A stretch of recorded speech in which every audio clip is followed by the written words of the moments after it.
말씀을 같이 보겠습니다. 그 출애굽기 읽으시면서 다들 생각하셨을 거예요. 얀네와 얀불에 제가 실수를 했습니다. 그래서 제가 제 원고를 확인해 봤어요. 그랬더니 원고에는 예를 들어 모세의 기적을 따라 행하던 마법사들의 이름이 얀네와 얀불에라는 사실이 신약 성경에 게시됩니다. 디모데후서 3장 8절인데 제가 이걸 어떻게 그렇게 확신 있게 히브리 산파라고 제가 설교를 했어요. 보니까.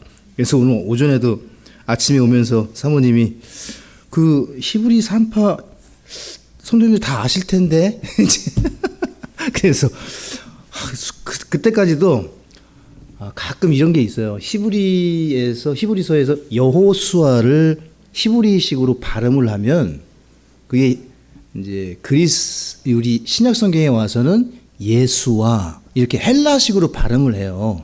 여호수아와 예수아가 같은 동일인인데 발음이 달라요. 히브리어하고 헬라어하고. 이제 그런 경우가 성경에 나오는데 그래서 제가 막 머리를 막 굴리면서 그래 히브리 산파의 이름도 히브리식하고 헬라식이 다를 수 있어. 찾아봐야지. 그리스도한테 내가 찾아볼게.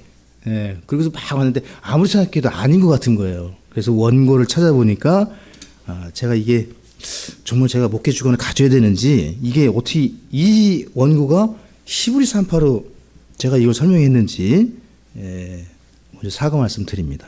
히브리 산파가 아니고 십보라하고 그 두 여인이 아니고 여기서 지난주에 말씀드린 얀네와 얀불에 디모데후서 3장 8절에 있는 얀불에는 여러분 성경 출애굽기 7장에 출애굽기 7장부터 이제 10가지 재앙이 시작되거든요. 그래서 그 첫 번째 재앙이 막대기를 뱀으로 만든 뒤에 이제 그 강을 피로 바꾸는 첫 번째 기적을 행하는데 7장 10절에 9절부터 보시면 파라오가 너희에게 말하여 이르기를 너희를 위해 기적을 보이라 하거든 너는 아론에게 이르되 네 막대기를 가져다가 파라오 앞에 던지라 그것이 뱀이 되리라 하시니라. 10절에 그렇게 기적을 행하고 11절에 보시게 되면 이에 파라오도 지혜자들과 마법사들을 부르매 할 때 이 마법사들이 얀네와 얀불에입니다. 출애굽기에는 이 이름이 안 나오는데 디모데후서 3장 8절에 모세를 대적하는 거짓 교사들을 설명하면서 이름을 얀네와 얀불에에서 마법사들, 거짓 교사들의 이름이 신약에 계시가 됩니다. 제가 지난주에 잘못 설교했습니다. 용서하시고 이 사건이 이제 첫 번째 재앙인 14절부터 물이 피가 되는 경우에도 이 마법사들이 이집트의 강물, 냇물을 피로 바꾸는 그 일을 따라서 합니다. 17절에 물이 피로 바뀌게 되죠. 22절에 보시게 되면 이집트 마술사들도 그러니까 좀 전에 보셨던 그 막대기가 뱀으로 바뀔 때는 지혜자들과 마법사들로 했다면 여기 22절에서는 지혜자가 안 나오고 이집트 마술사들도 강물을 핏물로 바꾸는 거예요. 그래서 8장의 둘째 재앙인 개구리 재앙까지 이 마법사들이 그대로 모방을 합니다. 개구리를 만들어내요, 이들이. 이 마법사들이 첫째 재앙과 둘째 재앙까지는 따라서 합니다. 근데 세 번째, 이 재앙부터는 이제는 못해요. 이 재앙부터는. 딱 두 번 이 마법사들이 모세를 대적해서 할 수 있는 모든 일들을 다 합니다. 그래서 이것을 설교하면서 통독을 하셔야 된다. 신약에 이 마법사들의 이름이 얀네와 얀불에로 디모데후서 3장 8절에 계시가 되고 있다. 성경에 독특함, 계시, 이 하나님께서 쓰신 것이라는 것을 우리가 알 수 있다는 것이고요. 이제 오늘부터 저와 함께 레위기를 보실 텐데 핵심 구절은 주제 구절은 레위기 19장 2절입니다. 다 같이 보시고 함께 읽겠습니다. 이스라엘 자손 온 회중에게 말하고 그들에게 이르라. 나 주 너희 하나님이 거룩하니 너희는 거룩할지니라. 아멘. 아버지 하나님, 이 시간 주의 말씀을 통독하고 전체를 우리가 읽고 영적 음식으로 삼고자 하오니 우리의 마음의 소원을 들어주시고 온 성도가 스케줄에 맞춰서 같이 같은 본문을 읽고 한 주간 하나님께 기도하고 또 교회와 성도들을 위해 서로 섬기며 기도하며 새롭게 될 수 있도록 이 시간을 축복해 주시옵소서. 예수님의 이름으로 기도합니다. 아멘. 믿으실지는 모르겠지만 제가 성경을 읽어나가면서 제일 재밌게 읽었던 책 중에 하나가 레위기입니다. 아무도 안 믿으실 줄 알았습니다. 정말 저에겐 그랬어요. 이 레위기가 모세오경의 정가운데 책입니다. 모세오경의 중심이에요.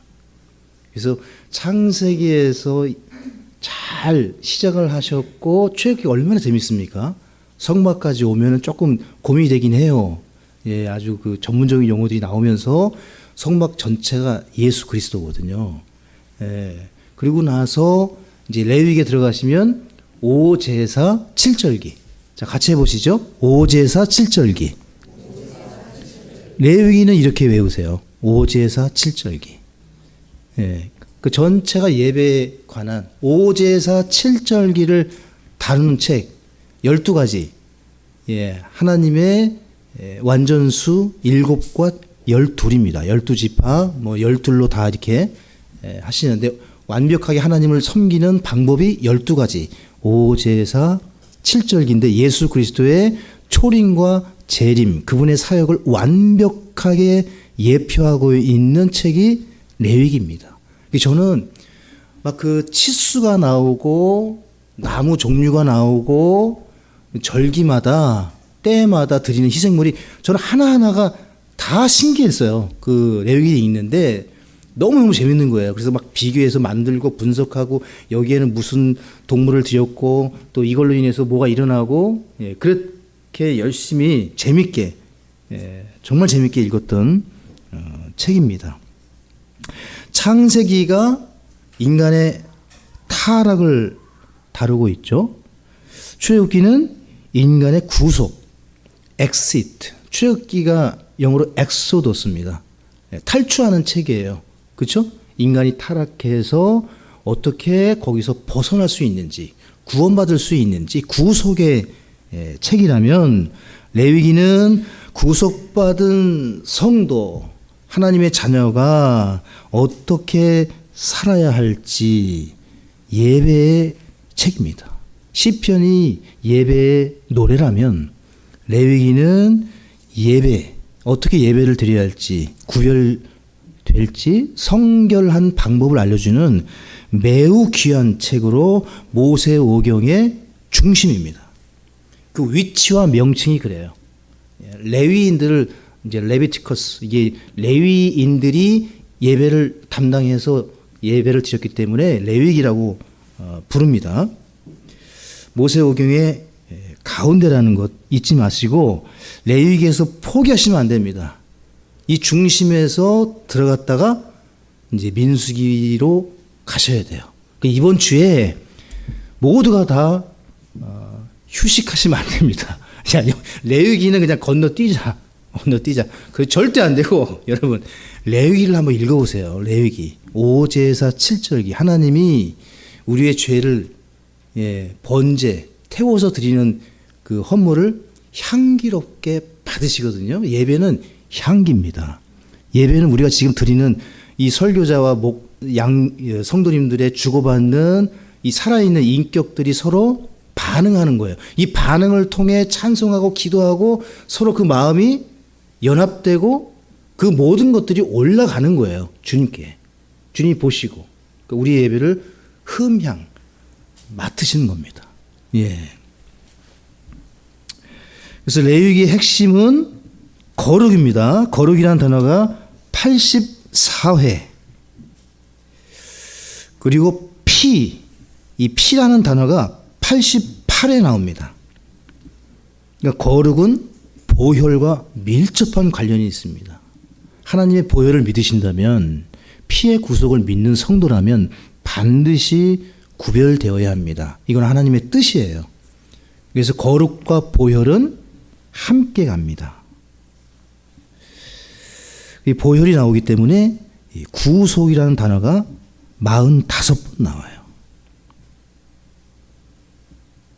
그래서 항상 오늘 오전에 주일 성경 공부하셨을 때 그리스도의 죽음과 부활은 무엇을 근거로 한다고 배웠죠? 피. 그리스도의 피를 근거로 죽음과 부활이 드러나는 것처럼 이 피, 88에 등장하는 피가 없이는 거룩도 구속도 의미가 없다는 거예요. 보혈이 없는 구속, 보혈이 없는 거룩. 그러니까 항상 거룩과 구속에는 무엇이 뒷받침되고 있다고요? 피. 그래서 레위기를 읽으면 피가 철철 흘러 넘칩니다. 모든 제사, 거의 모든 제사, 뭐 소제 빼고 몇 가지 제사 빼고는 전부 다 제사장이 하는 일은요, 짐승을 잡아서 그 사람에게 안수케 하고 그 사람이 하는 일은 정육점에서 하는 일과 같아요. 제사장은 요즘 뭐 하는 말 하면 노가다입니다. 노가다 중에 상노가다예요.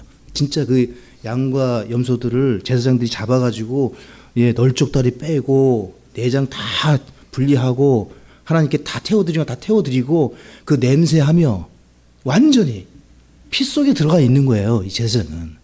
그걸 통해서 하나님께서 불로 태우고 소재로 태우고 그 냄새를 받으시는.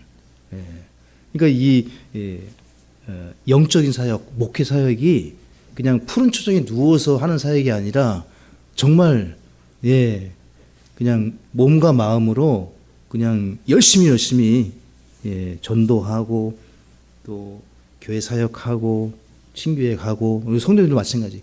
이 주일날 오시는 게 이게 쉬운 일이 아니지 않습니까? 얼마나 더 쉼이 필요할까요? 근데 다 뒤로 하고 예배를 오시지 않습니까? 매우 귀한 일입니다. 그 또 한 번 더, 일주일에 2번. 왜 그렇습니까? 바로 하나님의 사랑과 은혜가 어디에서 시작되는가? 예배입니다. 삶의 중심이 우리 교회 같은 경우에 2번, 특별히 주일과 금요일이 중심이 되어야 합니다. 현재. 하나님의 성품 가운데 강조되는 것이 사랑과 은혜입니다.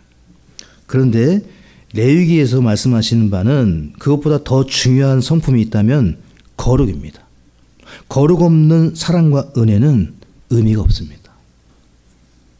그래서 많은 교회가 사랑과 은혜를 넘치게 강조하고 설교하는데 성별하지 않고 불결합니다. 더럽습니다. 거룩하지 않습니다. 하나님이 기뻐하지 않으십니다. 나 주 너희 하나님이 거룩하니 너희는 거룩할지니라. 우리가 함께 읽은 레위기 19장 2절은 11장 44절, 19장 2절, 20장 7절, 20장 26절 4번에 걸쳐서 똑같이 반복하십니다.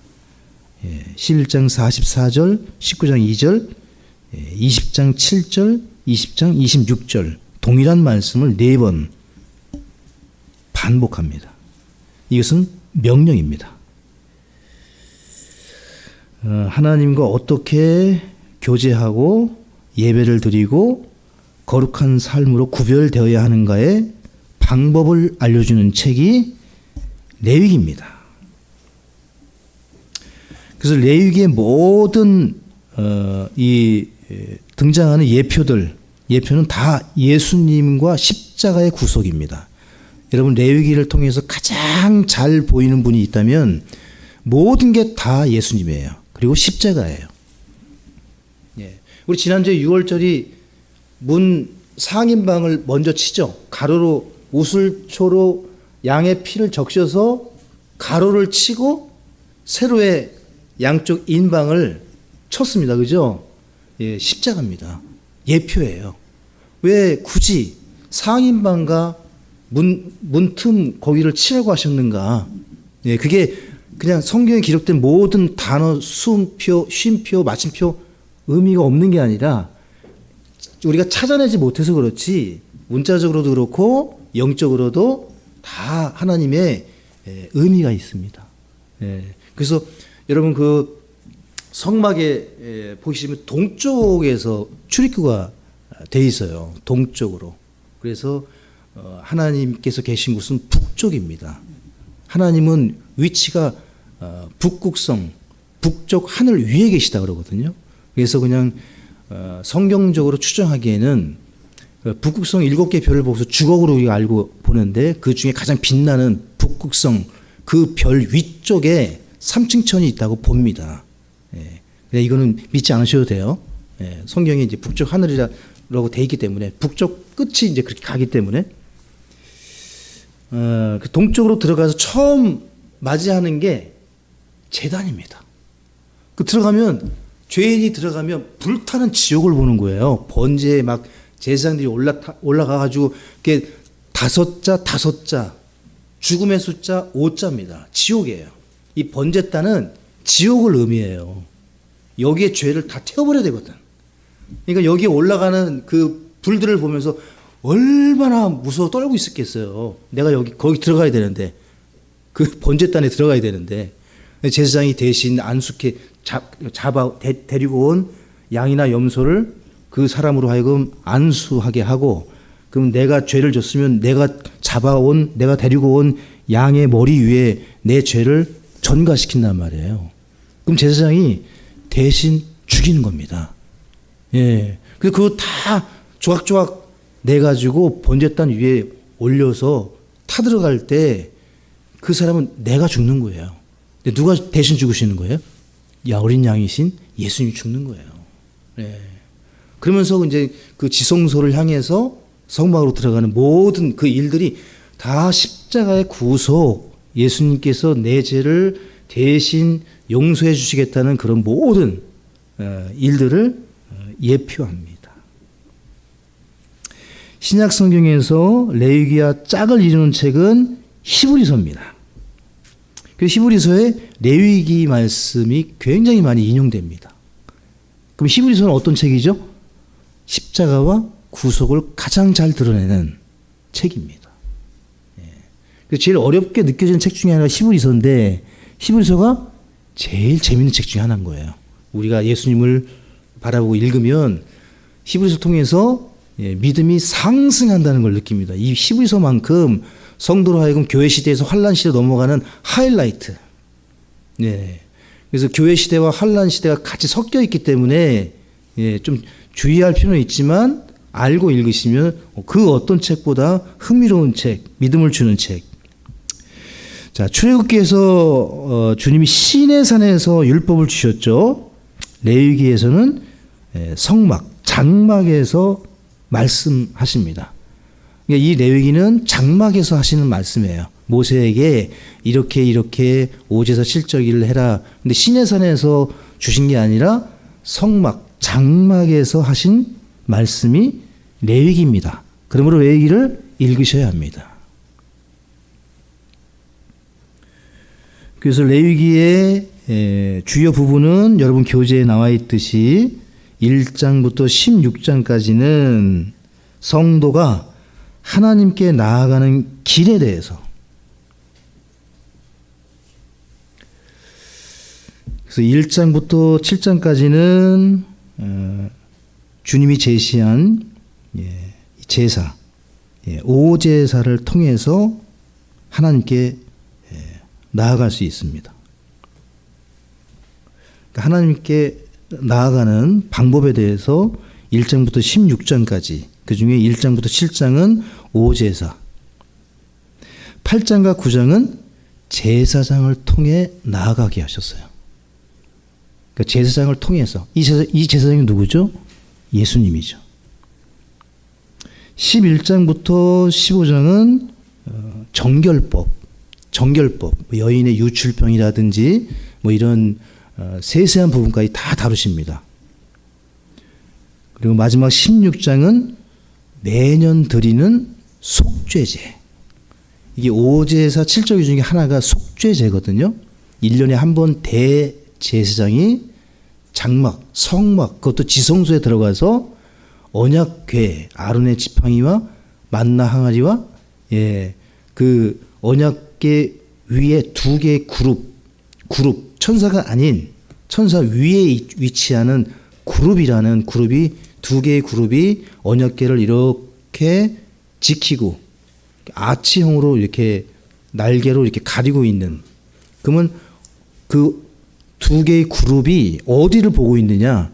언약궤 위에 있는 시은좌라는 그릇. 그러니까 언약궤가 이렇게 사각으로 돼 있어요.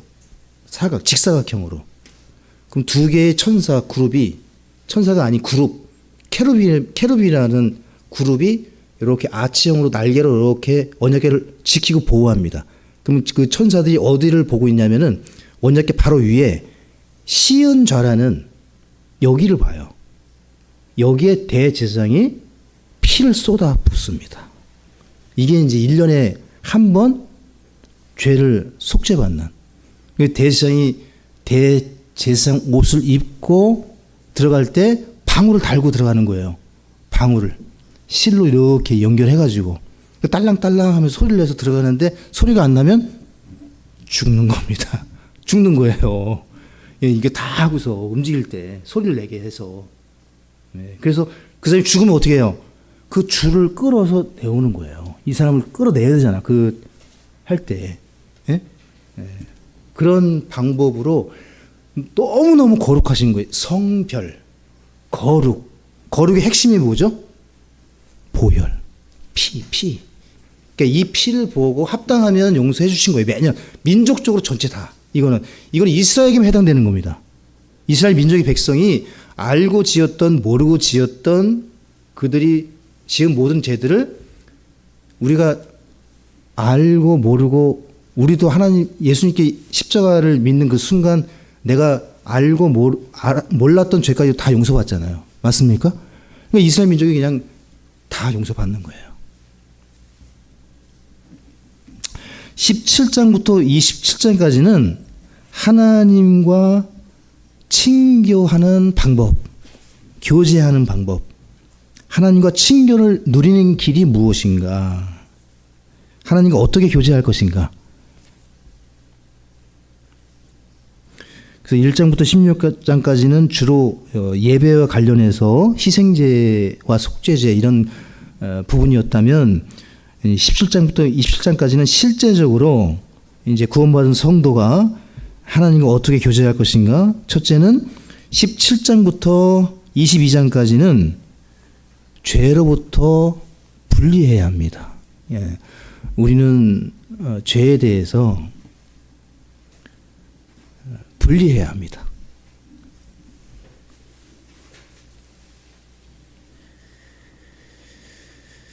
23장은 하나님께서 정하신 절기들을 준수함으로써, 주님이 정하신 절기들을 준수함으로 하나님과 교제케 하셨고, 24장에서는 마음의 악을 제거하고 참된 예배를 드리라 하셨습니다. 그러니까 우리가 주일에 신약교에 적용한다면 우리 마음의 죄를 자백하고 영과 진리 가운데로 참된 경배를 드리라고 말씀하셨고, 25장과 26장은 안식일과 신년을 지키면서 나를 섬기라 하셨습니다. 이스라엘에게 특별히 해당이 되고요. 그리고 27장 마지막 장 레위기 27장은 서원한 것이 있으면 지키라. 그리고 11조와 헌물을 드리라고 명령하고 있습니다. 그러니까 이 레위기를 읽으실 때 교리적으로 적용할 수 없을지라도, 왜냐하면 우리 이스라엘에게 1차적으로 말씀하셨기 때문에 교리적으로 이걸 적용하기 어려워요. 그 이스라엘처럼 11조를 내려면 33.3%를 내야 됩니다. 하나님께. 여러분 몇 프로를 하나님께 드리고 계십니까? 만약에 그 구약에 있는 11조를 왜 신약에서 행합니까? 이렇게 많이들 혼란해 하시고 하나님 말씀 다른 것은 다 이렇게 어려워하지 않으시는데 유독 10분의 1을 그 10분의 9와 함께 주님과 함께 연합할 것인지 10분의 1을 드리지 않고 그냥 혼자 그 신앙생활을 하실지. 11조에는 의미가 상당히 많습니다. 예. 이 구약의 율법이 아니라 11조는 아브라함 때부터 아브라함, 이삭, 야곱, 요셉 전부 다 하나님을 섬기는 증표 중에 하나가 10분의 1입니다. 그 멜기세덱이 받으셨고, 예. 그래서 여기에 시험 받지 마시고 하나님께 드릴 것은 드리십시오. 여기 27장도 성도의 삶 가운데 어떠한 본보기로 살 것인가, 우리가 교회를 또 교회를 개척하고 선교사를 파송하고 그 일을 하기 위해서는 성도들의 11조가 필수적으로 필요합니다. 그러니까 여기에 믿음으로 하나님 앞에 드리실 수 있기를 바라고요. 이제 여러분 교재를 보시면 장별 요약을 제가 보통 2장 하는 경우는 거의 없습니다. 한 장에 다 웬만하면 하는데 레위기는 안 되더라고요. 이거를 한 장으로 할 수가 없어가지고 부득이 2장으로 이렇게 요약을 했습니다. 먼저 1장부터 5장까지 여러분 교재에 보시게 되면 1장에는 번제입니다. 번제. 태워서 드리는 겁니다. 전부 다. 소, 양, 염소, 비둘기 할 것 없이 다 태워서 향기로운 제물로 드렸는데요. 이 번제의 의미는 헌신입니다. 헌신. 짐승의 머리에 안수해서 죄를 태워 드릴 때, 그 지옥불에 태워 제거해 버릴 때 하나님은 향기로운 냄새로, 그러니까 죄가 사라질 때 하나님은 기뻐하십니다. 우리 전체를 다 드리라. 또 2장에서는요, 곡식으로 만든 누룩 없는 헌물, 곡식을 바치는 소제가 나옵니다. 소제. 이게 이제 한자로 번역하면 소제고, 우리 흠정역은 음식 헌물 이렇게 그냥 풀이를 이렇게 해놨습니다. 성경에서 누룩은 죄입니다. 죄. 그리고 잘못된 가르침, 교리, 바리새인들의 누룩, 사두개인들의 누룩, 헤롯의 누룩. 누룩은 죄입니다. 이 곡식에 기름을 붓고 드리라고 했어요. 이 기름은 성령을 의미합니다. 그래서 이 모든 레위기에 등장하는 예표는 누구를 가리킨다고 그랬죠? 예수님. 그러니까 번제 희생물도 누구죠? 예수님. 이 곡식도 누구죠? 예수님이에요. 예수님이 누룩이 없는 생명의 빵으로서 성령으로 기름 부음 받으시고, 그 다음에 이 소제를 어떻게 드리게 하셨죠? 불로 태우게 하셨어요. 지상생애의 고통과 슬픔을 예표합니다. 초림하시는 예수님은 이렇게 사역을 하셨습니다. 번제로, 소제로. 거기에 소금을 치라 하셨어요. 네. 이 소금은 항상 주님과의 연속성, 맹약이에요, 맹약. 소금이 등장할 때는 하나님이 맹세하시는 거예요. 내가 이렇게 너희와 함께 영원한 약속을 하겠다. 그래서 주님이 확증을 하셨고요. 자, 3장에서는 화목제, 화평 헌물이 나오는데요. 우리 하나님과의 평화. 우리 예수님이 골로새서 1장 20절에 주님은 우리의 화평이시라. 주님이 우리의 평화입니다. 주님이 계신 곳엔 평강이 찾아옵니다.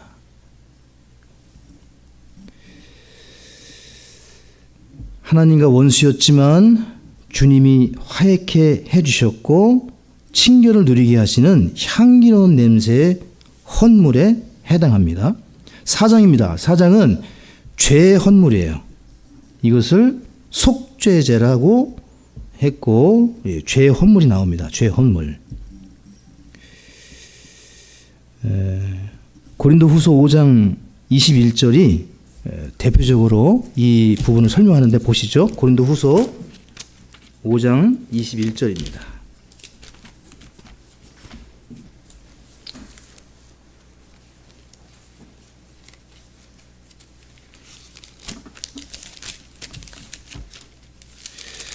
우리 찾으셨으니까 같이 읽겠습니다.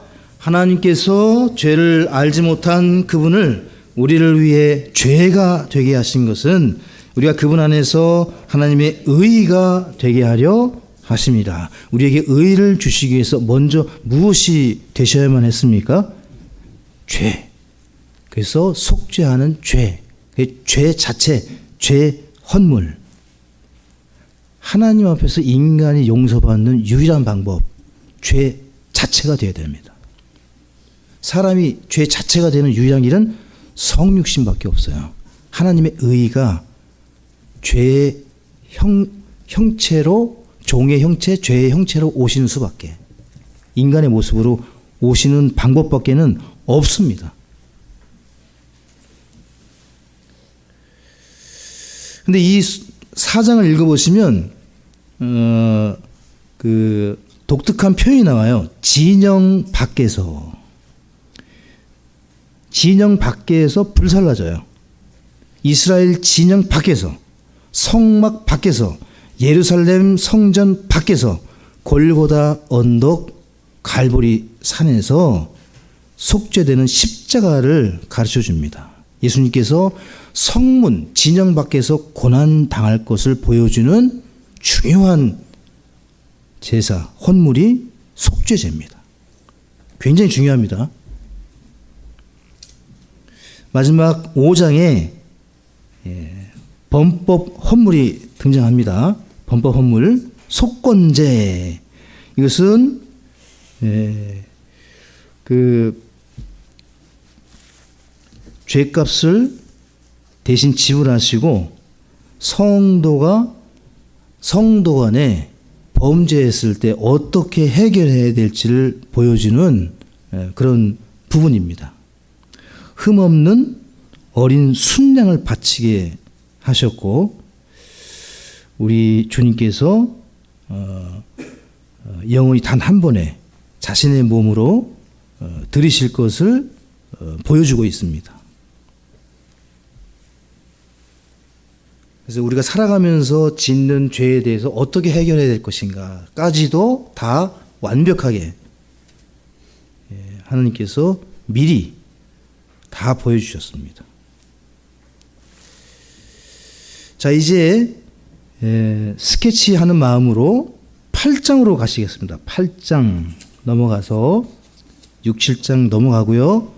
자, 이 8장은 이 제사장직에 대해서 말씀을 하시는데요. 이 아론은 예수 그리스도를 예표합니다. 그의 아들들은 성도, 믿는 자들을 예표합니다. 그래서 제사장직은 아론 계열에서만 했어요. 예수 그리스도를 믿는 자들만이 그분의 백성입니다. 이거는 종속적인 거예요. 이건 계속 그 후손들에게 위임시키셨어요. 다른 가족들은 못했습니다. 그러니까 아론은 대제사장이신 예수님을 예표하고 그 아들들은 그분을 믿는 교회, 여러분과 저를 예표합니다. 이 제사장들은 자신들이 먼저 씻김 받아야 했습니다. 그래서 속죄일에도 제사장이 자신의 죄를 먼저 용서, 속죄하고 백성들의 죄를 씻으러 들어갔어요. 이 제사장들의 옷은 특별났습니다. 그래서 주 예수 그리스도를 옷 입으라. 즉 그걸 의미해요. 새 사람, 새 옷, 새 창조.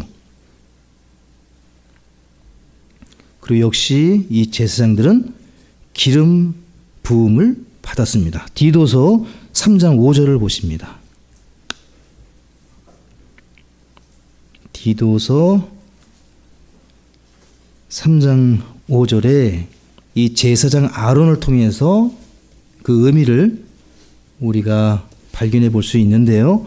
3장 5절 같이 읽으시면 그분께서 우리를 구원하시되 우리가 행한 의로운 행위로 하지 아니하시고 자신의 긍휼에 따라 다시 태어남의 씻음과 성령님의 새롭게 하심으로 하셨으며, 이 사건을 가장 잘 보여주는 사건이 제사장의 위임식이에요.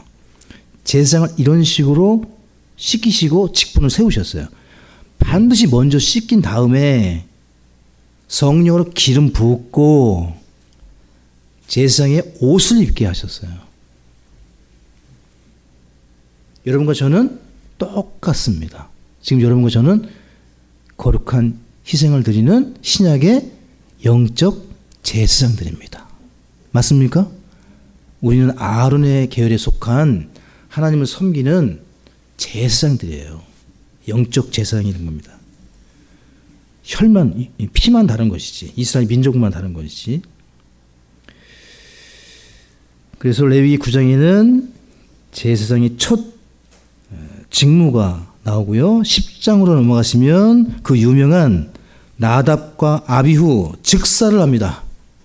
하나님께서 이상한 불을 드릴 때, 이상한 예배, 이상한 섬김, 하나님께서 명하신 영과 진리로 정해 준 방법이 아닌 다른 방법으로 예배를 드릴 때 나답과 아비후를 통해서 저주의 대상이 될 수 있다.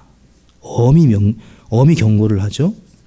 그래서 우리는 왜곡된 복음, 이상한 복음, 거짓된 복음, 잘못된 복음, 하늘의 천사라도 하나님께서 어떻게 하시겠다고요? 갈라디아에서 저주하신다고 되어 있습니다. 저주를 받을 수 있습니다. 우리 방법대로, 우리 식대로, 성도는 우리 금요 예배 때 배우셨죠? 자력신앙이 아니라 타력신앙이다. 그죠? 너희가 나 없이는 아무것도 할 수 없느니라. 우리는 구원받는 순간 의존적인 존재로 거듭나는 겁니다. 우린 누군가를 의지하지 않으면 영적인 삶, 교회를 세워나갈 수 없습니다. 건물은 세울 수 있어요. 재정도 채울 수 있어요. 보란 듯이 멋지게 사역할 수 있습니다. 그러나 성경에서 말씀하는 교회는 건물이 아닙니다. 재정이 아니에요. 여러분과 저처럼 구원받은 성도들이 세워나가는 거예요. 연합하는 거예요. 영적으로 연합하는 거예요. 주와 합하는 자는 한 영이라고 그랬어요. 교회는 한 영이 되는 겁니다. 한 마음이 되는 거예요. 한 주, 한 몸. 이해되시죠? 그래서 여러분 서로 의지하는 존재인 거예요. 목사는 양에게, 양은 목사에게, 양은 양들에게. 이게 당연한 거예요. 서로 의지하는, 협력하는, 연합하는 그런 진리를 가르쳐 주십니다. 자, 이제 11장으로 가시면 11장에는 이제 음식에 대한 규례가 나옵니다. 그 유명한 음식 규례.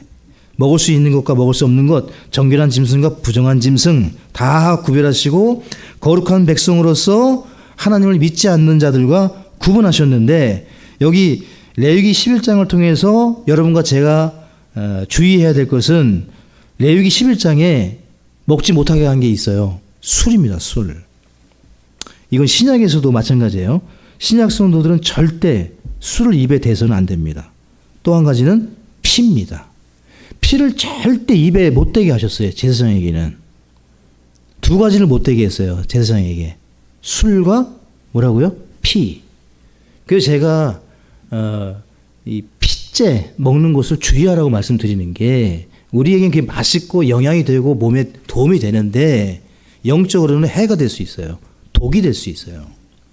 몸에는 좋을지 몰라도 자기 믿음을 관리하고 하나님과 교제하는 데에서는 독이 될 수 있어요. 해가 될 수 있습니다. 그래서 여러분이 이해가 되든 이해가 되지 않든 술과 피는 앞으로 입에 대지 마십시오.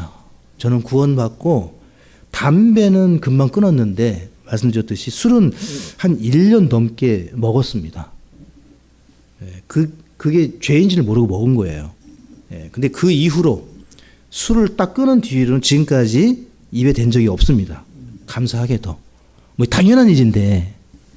근데 가끔 그런 얘기가 들려요. 어떤 집사님이. 우리 교회는 아닙니다.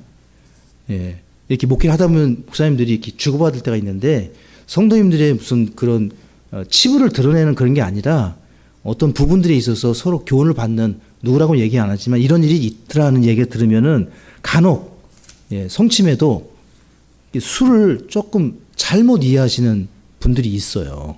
그래서 그냥 술 취하지 말라 뭐 그런 얘기는 있지 성경에 무슨 술 먹지 말라. 근데 그런 성경은 그분들이 잘 보는데 잠언에 보게 되면 쳐다보지도 말라고 돼 있거든요. 술에 대해서 그런 부분은 또 싹 감춰버리시거든요. 여러분 고민하지 마시고 우리 교회 나오신다면 저처럼 술은 절대 입에도 대지 마시기 바랍니다. 우리 형제들 마음에 안 하나요? 영민 형제 빼고. 자, 12장부터 15장은요 정결에 대한 법을 말씀하고 있는데 12장에서는 아이를 낳은 여인에 대해서 이 아이는 남자아이는 태어난 지 며칠 만에 할례를 행하게 했습니까? 8일 만에. 그래서 아이들의 피가 가장 잘 응고될 때가 8째 날이랍니다. 이건 의학적으로도 밝혀진 사실이고요. 8은 뭐라고 말씀드렸죠? 숫자의 의미가 새로운 시작. 노아의 남은 가족 8명. 이제 천년왕국이 끝나면 새로운 새하늘과 새 땅이 열리잖아요. 13장과 14장은 문둥병에 관한 규례입니다. 나병이라고 하는, 요즘에 문둥병이라고 안 하더라고요. 이 죄의 속성과 가장 유사한 병이 문둥병입니다. 자각 증세가 없어요. 나병은 잠복해 있는 기간이 길기 때문에. 그러니까 내가 죄인인 것을 깨닫지 못하는 사람이 수두룩 빡빡합니다. 허다합니다. 죄인이라고 하면은 자각도 못해, 믿지도 못해, 깨닫지도 못해, 전부 다 그런 경우가 허담. 여기 죄인이라고 얘기하면 아마 난리가 날 거예요. 그렇죠? 문둥병과 같습니다. 이 나병은 몸을 무기력하게 하고 결정적으로 하나님과 격리시킵니다. 죄와 똑같아요. 성도가 죄를 범하면 여러분 그렇게 이해하셔야 돼요. 격리가 되는구나. 하나님이 나를 밀쳐내시는구나. 이렇게 자각하시고 두려워하셔야 돼요. 그 자체가 그렇다고요. 문둥병 자체가 그렇다고요. 15장에서는 유출병이 나오는데요. 여러분과 저의 육신은 깨끗하지 않다는 것을 보여줍니다. 불결하다는 거예요. 항상 씻겨져야 한다는 거예요. 말씀의 물로 씻김 받아야 하는 존재다라는 걸 잘 보여주는 게 유출병입니다. 유출병이 있는 여인, 남자, 막 나는 아닐 거야. 성경은 똑같이 보신다는 겁니다. 우리는 불결한 것을 쏟아내는 잘못된 본성, 육신을 타고났습니다. 그래서 씻겨야 됩니다. 말씀의 물로. 그다음에 16장은 속죄일, 국가적으로 1년에 한 번 드리는 속죄일에 관한 법으로 아까 설명을 드렸고, 피에 대한 규례는 17장입니다. 예, 우리 레위기 17장 7절을 좀 보시죠. 다 찾겠습니다.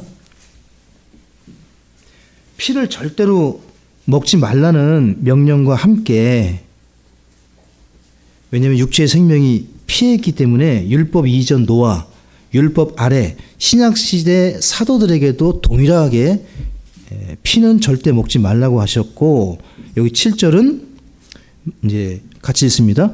그들은 전에 마귀들을 따라 음행의 길로 갔지만 이후로는 더 이상 마귀들에게 희생물을 드리지 말지니라. 이것은 그들의 대대로 그들에게 영원한 법규가 될지니라 하라. 피에 대한 규례와 함께 제사, 제물, 우상에게 드리는 이 마귀에게 희생물을 드리는 우리나라 고유의 추석, 설, 이거 범죄입니다. 범죄예요. 하나님이 극도로 미워하시는 죄입니다. 절대 타협하지 마시고 제사 문제에서 해방하시고, 제사 문제에 얽어매이면 여러분 주님 못 섬깁니다. 거룩하게 온전히 섬기기가 어려워요. 여러분을 못 믿어서가 아니라 안 됩니다. 우상과 하나님을 경험하여 섬길 수가 없어요, 성도는. 그러니까 차제, 제사 문제에 있어서는 선포를 하셔야 됩니다. 그래서 몇 대 좀 맞으세요. 그리고 좀 물질도 손해보면 손해 좀 보세요. 그렇게 해서 이 제사 문제 해결해야 됩니다. 이거 아까워가지고 대충 알아서 막 적당히 안 됩니다. 적당히 안 돼요. 이 문제 해결을 못하면 믿음 성장 불가능합니다. 저는 무엇보다 우리 성도들 가운데 결혼하신 분들에게 저는 이게 너무너무 중요하다고 보고 행복의 지름길이라고 좀 봐요. 우리 한국에 베푸신 축복이다. 예? 우리 친구들, 제 절친들은 거의 다 우상 숭배자들이에요. 다 술 친구들, 뭐 담배 친구들, 뭐 어릴 때 그 개구탄 친구들이 다 절친이었기 때문에 지금은 안 만납니다. 재미가 없어요, 만나면. 그놈들. 그 친구들도 재미가 없어요, 내가 뭐 같이 어울려주는 게 있어야 재미가 있을 거 아니에요. 있으면 그냥 너무 경건하고 거룩하고 뭐, 저는 안 그런데도 볼 때 예전 같은 그런 정감으로 안 되더라고요. 어느 정도는 있지만. 근데 한 가지 부러워하는 게 있어요. 가끔 친구들이. 제사 문제. 이거 너무 부러워합니다.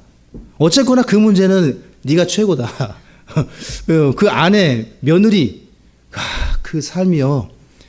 제 가장 친한 친구가 김성수라는 친구인데, 이 친구는 장손에다가, 장손은 아니지만 제사가 집에 너무 많아요. 제가 어릴 때는 그 집에 거의 눌러 살았어요. 왜? 먹을 게 너무 많아가지고. 늘 제사 음식이 있는 거예요. 그걸 모르고, 제가 구원받기 전까지는. 거기서 자는 게 다반사였어요. 거기서 그 친구랑 정말, 너무너무 친한 친구인데, 이 제사, 아주 그냥 고역입니다. 고역 중에 고역. 1년 내내 제사가 삶의 중심이에요. 귀신하고 교제하는 거. 여기 마귀에게 내가 알고 모르던 그 준비하는 음식은 누구에게 드린다고 성경이 말씀합니까? 마귀예요, 마귀. 여러분, 마귀에게 드리는 희생제사에 여러분이 하나님 저는 그런 의도가 아니에요. 아닙니다. 그 자체 하나님이 다 보실 때 안 된다는 거예요. 하시면 안 되고요. 이제 레위기 18장 3절과 4절을 보시면 18장부터 22장까지 하나님께서 어떻게 우리의 행실에 대해서 규제하시는지 이제 이 표현이 나오는데, 3절에 너희는 너희가 거하던 이집트 땅의 행위들을 따라 행하지 말고, 이 세대를 본받지 말고, 로마서 12장 2절에 내가 너희를 데려가는 곳, 즉 가나안 땅의 행위들을 따라 행하지 말며 그들의 규례들 안에서 걷지 말라. 4절 같이 읽습니다. 너희는 내 판단의 규범들을 행하고 내 규례들을 지켜 그 안에서 걸으라. 나는 주 너희 하나님이니라. 여기 나는 주 너희 하나님이니라. 여기 밑줄이나 동그라미 별표를 해놓으시고 무려 18장부터 22장까지 30번 나옵니다. 이 표현이. 이 장에. 그래서 행실에 관련해서 나는 주니라 하시면서 특별히 음행에 대해서 근친상간, 간통, 동성연애, 수간에 대해서 말씀하시면서 반복적으로 이 표현을 하세요. 나는 주 너희 하나님이니라. 그래서 지금 말씀드린 음행에 관련된 죄에 대해서 특별히 엄중히 경고하셨어요. 음행, 근친상간, 동성연애, 간통, 수간 전부 다 음행이거든요. 이 음행에 관련돼서는 어떤 표현을 쓰셨다고요? 나는 주 너희 하나님. 이거 강력한 경고예요. 죽이시겠다는 거예요. 거의 하나님이 극도로 엄히 경고하시는 겁니다. 왜냐하면 사람이 짓는 죄 중에 자기 몸에 짓는 유일한 죄가 있다면 무엇이라고 성경이 말씀하고 있습니까? 고린도서에 음행입니다. 음행이에요. 그래서 성도도 마찬가지로 음행이 내 몸에 죄를 짓는다는 뜻은 땅이 더러워진다는 거예요. 이 이스라엘이 음행을 못하게 하신 주 이유는 그 몸이 더러워질 때 땅도 같이 저주를 받아요. 땅이 더러워져요. 이 세상에 우리가 도움이 되는 게 아니라 음행으로 인해서 땅을 오염시킬 수 있어요. 그래서 하나님이 경고하셨고 고린도전서 6장 18절로 20절, 3장 16절, 17절에는 레위기에 있는 말씀보다 훨씬 더 강력한 경고예요. 한번 보시죠. 자, 레위기에서도 막 무시무시하지 않습니까? 막 경고가. 근데 이보다 더 큰 경고가 고린도서에 나와요. 6장 18절부터 보시면 음행을 피하라. 사람이 행하는 모든 죄는 몸 밖에 있지만 음행하는 자는 자기 몸에 죄를 짓느니라. 무슨 말이냐? 너희 몸이 너희 안에 계시는 성령님의 전인 줄을 너희가 알지 못하느냐? 너희가 그분을 하나님에게서 받았고 또 너희는 너희 자신의 것이 아니니. 여기 밑줄을 그으시고 주와 합하는 자는 한 영이고 한 몸이고 한 주. 몸이 더러워지면 누가 더러워질 수 있는 거예요? 주님께서. 그냥 강력하게 싫어하시는 거예요. 주께서 값을 치르고 너희를 사셨느니라. 그러므로 하나님의 것인 너희, 여기 영이 먼저 안 나오고 너희 몸과 너희 영으로 하나님께 영광을 돌리라. 굉장히 더 강력한 겁니다. 레위기보다. 훨씬 더 강력합니다. 자, 이제 23장으로 가겠습니다. 거의 다 왔습니다. 이스라엘 지켜야 할 7명절에 대해서 말씀하시는데 이건 따로 오후 예배 때 저희가 한번 했었습니다. 제가 한번 했었는데 다시 조금 더 보충해서 할게요. 오늘은 그냥 스케치만 하겠습니다. 이 7가지 절기가 나오는데 첫 번째는 6월절입니다. 여러분 교재에 나와 있나 모르겠네요. 네, 6월절은 그리스도의 죽으심과 연관되어 있어요. 고린도전서 5장 7절. 읽지는 않겠습니다. 시간상 넘어갈게요. 이건 다음에 예배 시간 한 번 더 좀 자세하게 다뤄야 될 것 같습니다. 두 번째는 무교절입니다. 성도들의 누룩 없는 삶, 거룩한 삶을 예표해요. 고린도전서 5장 7절, 8절입니다.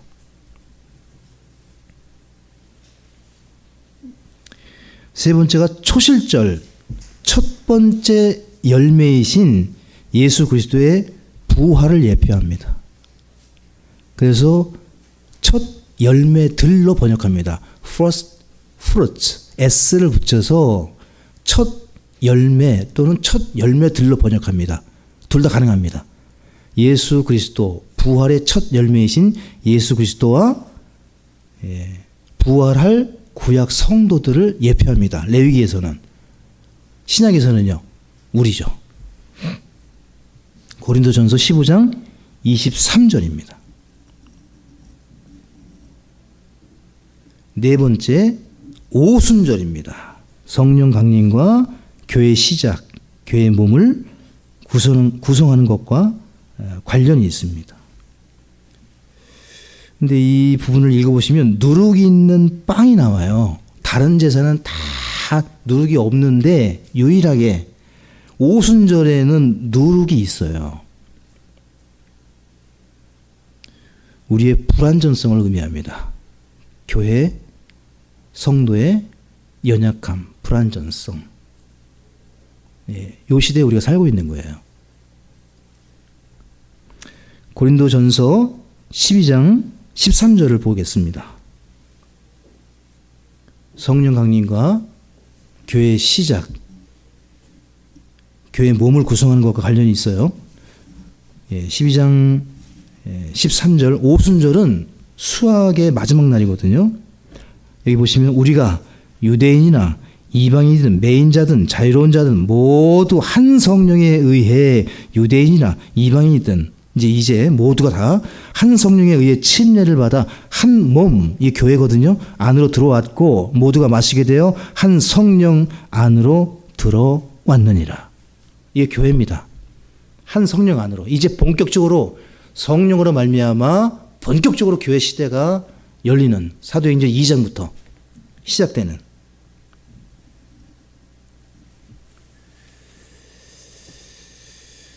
자, 이제 다섯 번째가 나팔절이거든요.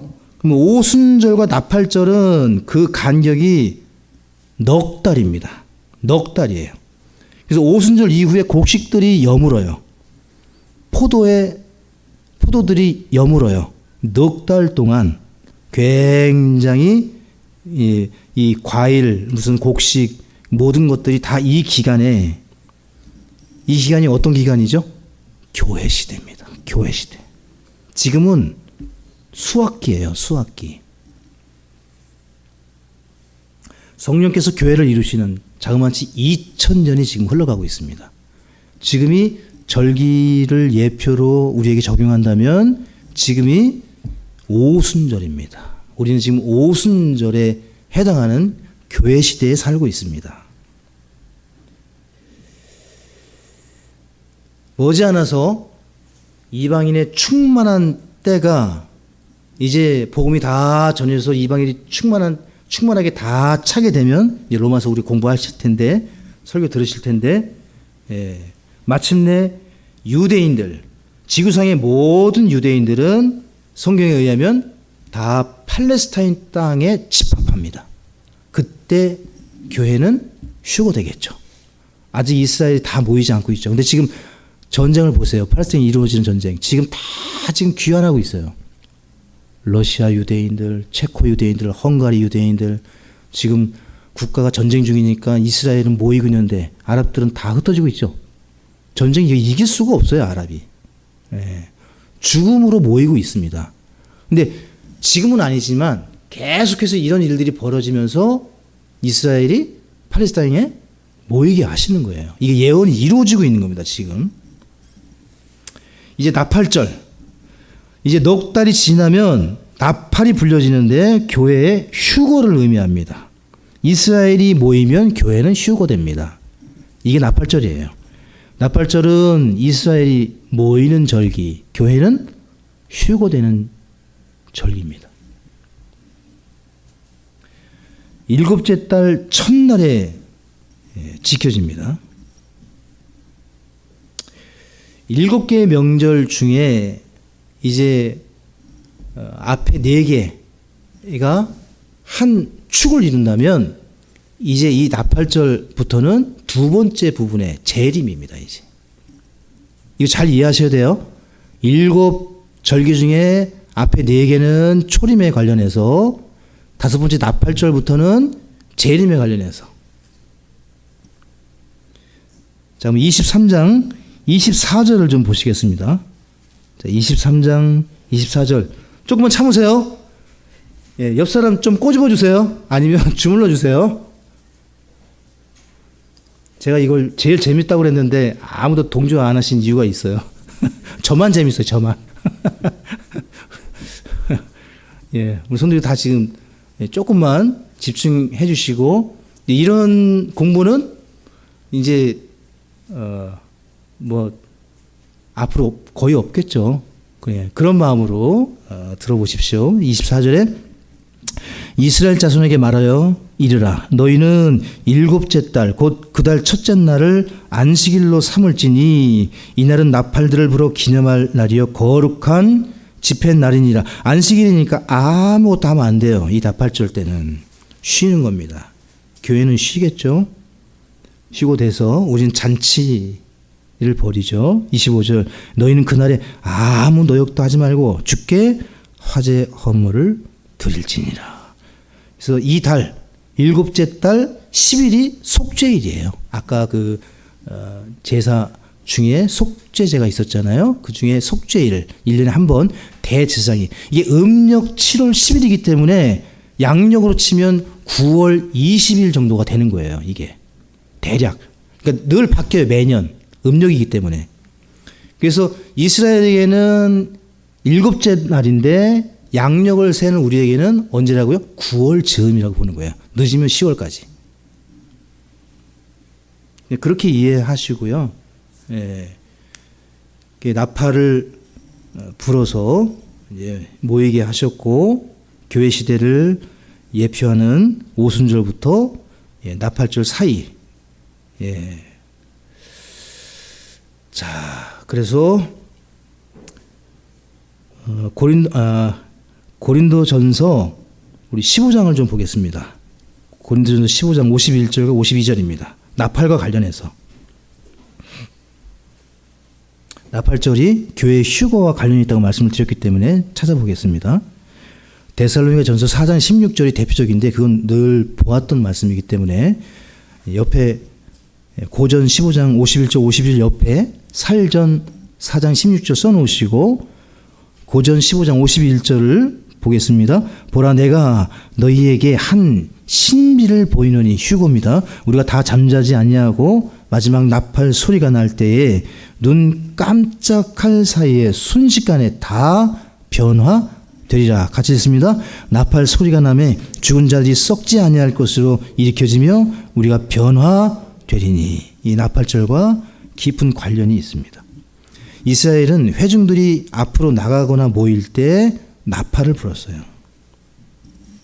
이 나팔은 은으로 만들었습니다. 그래서 이 나팔 자체가 속죄의 의미를 가지고 있어요. 하나님 앞에 모이라. 속죄의 나팔을 부는 거예요. 이제 다 회개하고 다 모이고 새롭게 시작해야 된다.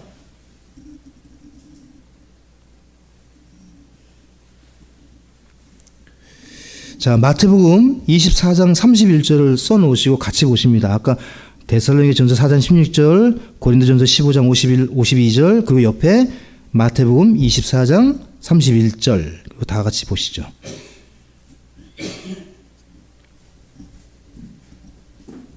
자, 같이 읽어보시면 그가 큰 나팔 소리와 함께 자기 천사들을 보낼 터인데 그들이 그의 선택받은 자들을, 이 선택받은 자들은 이스라엘입니다. 여기서 이 본문에서는 하늘 이 끝에서 저 끝까지 사방에서 어떻게 해요? 함께 모으리라. 언제? 나팔절 때. 나팔은 이스라엘의 모임을 의미합니다. 예수님이 6월절에 십자가에 못 박히셨고, 이건 문자 그대로 이루어졌죠. 오순절에 성령 강림하셨고, 예수님이 공중에 오시는 나팔절에 휴거가 일어나고, 그리고 예수님의 재림이 7년 뒤에 이루어지는 겁니다. 그때 무엇이 불립니까? 나팔. 휴거 때도 나팔. 자, 여섯 번째 여러분 그 27장과 27절 28절이죠. 23장 27절 28절은 속죄일인데요. 한번 보시겠습니다. 거의 다 왔습니다. 제가 지금 몇 분 설교했죠? 넘었나요 지금? 성도님들? 1시간? 이 레위기가 여러분, 레위기가 몇 장이죠? 지금 나눠드린 교재가 2장입니다. 오늘 이해해 주시리라 믿습니다. 자, 27절. 또한 이 일곱째 달 10일은 속죄일이니 그것은 너희에게 거룩한 집회날이 될지니라. 너희는 너희 혼을 괴롭게 하고 주께 화제 헌물을 드리며 바로 그날에는 아무 일도 하지 말지니 그날은 너희를 위해 주 너희 하나님 앞에서 속죄하는 속죄일이니라. 엄히 명령하시고 그 저녁부터 그 다음날 저녁까지 안식일로 지키게 하시고 일하는 백성들은 죽이시겠다고 하셨습니다. 왜냐하면 죄를 깨끗하게, 이스라엘 민족의 죄를 깨끗하게 하는 날이기 때문에 매우 엄히 명하셨습니다. 이 부분이 히브리서 9장 11절로 14절에 잘 나와 있습니다. 이건 적어놓기만 하시고 찾진 않고 넘어가겠습니다. 히브리서 9장 11절로 14절이 속죄일에 대한 설명을 매우 자세하게 설명해 주고 있고요. 자, 이제 마지막이죠. 장막절입니다. 맞습니까? 네, 장막절 천년왕국을 예표합니다. 우리에게는 수확한 것에 대해서 감사하는 절기예요. 추수감사가 이때 있는 것처럼. 예, 성경에 안 나옵니다. 추수감사는. 근데 이 즈음에 하는 이유는 이런 절기에 따라 미국 사람들이 맞춰서 하는 것뿐입니다. 마지막 명절 7월 15일부터 22일까지 신명기 16장 13절에 너는 네 곡식과 포도즙을 거두어 들인 뒤에 수확한 뒤에 2일 동안 7월 15일부터 22일까지 장막절을 지킬 것이며 축제입니다. 장막절은 옆에 써놓으세요. 축제 천년왕국입니다. 자, 이거 읽고 마칠게요. 레위기 23장 40절 41절입니다.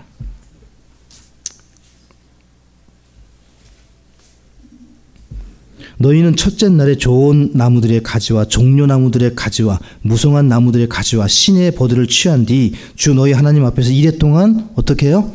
기뻐할지니라. 장막절은 축제입니다. 너희 이래 동안 초막에 거하되 이스라엘 사람으로 태어난 모든 자들은 초막에 걸지. 이것이 인류 역사의 대미를 장식하는 영혼으로 들어가기 전에 마지막 인류 역사의 마지막. 모두가 다 같이 마태복음 17장 24절 읽고 기도하겠습니다. 마태복음 17장 24절입니다. 같이 읽습니다. 그때 베드로가 응답하여 예수님께 이르되 주여 우리가 여기 있는 것이 좋사오니 만일 주께서 원하시면 우리가 여기에 장막 셋을 짓되 하나는 주를 위해 하나는 모세를 위해 하나는 엘리야를 위해 짓게 하옵소서 하더라. 변화산에서 뭘 본 거죠? 이 세 사람을 보면서 너무 좋은 거예요. 장막절로 끝난 거예요. 이게 천년왕국. 여기가 바로 메시아 왕국. 주님이 그들이 그토록 꿈꾸었던 그걸 봤어요, 베드로가. 그러니까 여기서 짓고 끝내자는 거예요, 베드로가. 나머지는 교재를 참고해 주시고 고생들 하셨습니다. 조심해서 들어가시고 제가 기도하겠습니다. 아버지 하나님 감사합니다. 이 말씀으로 우리의 심령을 뜨겁게 해주시고 우리 성도님들이 한 주간 새롭게 레위기를 읽을 수 있도록 은혜 가운데 성령으로 인도해 주시고 주의 말씀이 깨달아지도록 믿음으로 이 말씀을 깨달을 수 있도록 이해할 수 있도록 도와주시옵소서. 이제 돌아갑니다. 발걸음을 가볍게 해주시고 안전케 해주시고 멀리 또 포항으로 이동하고 있는 우리 김정균 집사님을 지켜주시고 아버지 하나님 멀리 참 연고 없이 가정과 교회를 위해 수고를 마다하지 않고 믿음으로 이 모든 일들을 행하고 있을 때 주님 눈동자처럼 지키시고